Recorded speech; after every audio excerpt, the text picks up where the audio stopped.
No two accented syllables have been brought together, except occasionally after a caesural pause. See 219 and 12.1. Or, scientifically speaking, Siever's C-type has been avoided as not consonant with the plan of translation. Several of his types, however, constantly occur. See text for more details. Anacrusis gives further variety to the types used in the translation. The parallelisms of the original have been faithfully preserved, e.g. 116 and 117.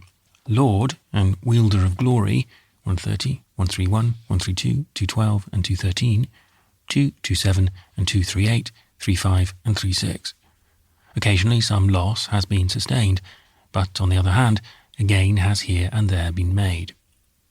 The effort has been made to give a decided flavour of archaism to the translation. All words not in keeping with the spirit of the poem have been avoided. Again, though many archaic words have been used, there are none, it is believed, which are not found in standard modern poetry. With these preliminary remarks, it will not be amiss to give an outline of the story of the poem. The story. Hrothgar, king of the Danes, or Shieldings, builds a great mead hall or palace, in which he hopes to feast his liegemen and to give them presents. The joy of king and retainers is, however, of short duration. Grendel, the monster, is seized with hateful jealousy. He cannot brook the sounds of joyance that reach him down in his fen dwelling near the hall. Oft and anon he goes to the joyous building, bent on direful mischief. Thane after Thane is ruthlessly carried off and devoured, while no one is found strong enough and bold enough to cope with the monster. For 12 years he persecutes Hrothgar and his vassals. Oversee a day's voyage off, Beowulf of the Geats, nephew of Hygelac, king of the Geats, hears of Grendel's doings and of Hrothgar's misery. He resolves to crush the fell monster and relieve the aged king with 14 chosen companions. He sets sail for Daneland. Reaching that country, he soon persuades Hrothgar of his ability to help him. The hours that elapse before night are spent in beer drinking and conversation. When Hrothgar's bedtime comes, he leaves the hall in charge of Beowulf, telling him that never before has he given to another the absolute wardship of his palace.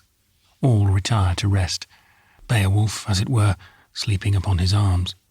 Grendel comes, the great march-stepper, bearing God's anger.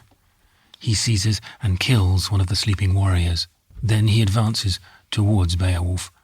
A fierce and desperate hand-to-hand struggle ensues. No arms are used, both combatants trusting to strength and hand grip.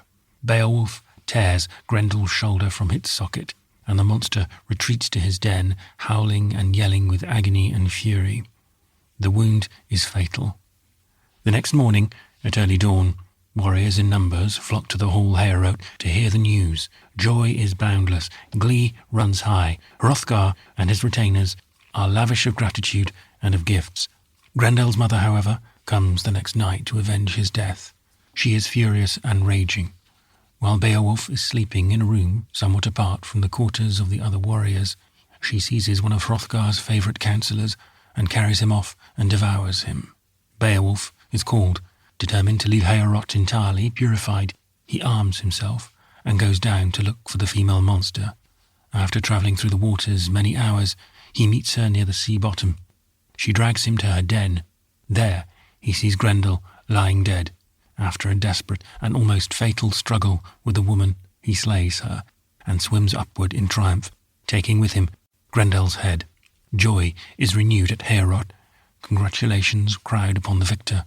Hrothgar literally pours treasures into the lap of Beowulf, and it is agreed among the vassals of the king that Beowulf will be their next liege lord.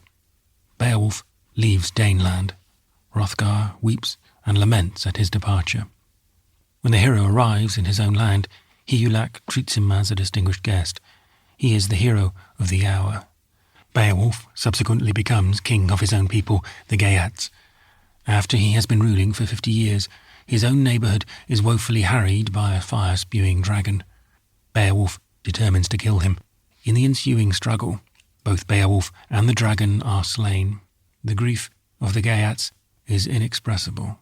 They determine, however, to leave nothing undone to honour the memory of their lord.